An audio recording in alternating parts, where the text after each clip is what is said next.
This video was sent in to us a few months ago, and the sender said they believe someone was impersonating a police officer.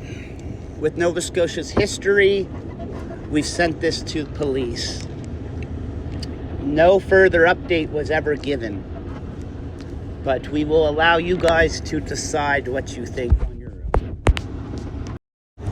The sender also indicated that after the emergency lights were turned off, the vehicle continued down the highway and never turned the lights on again.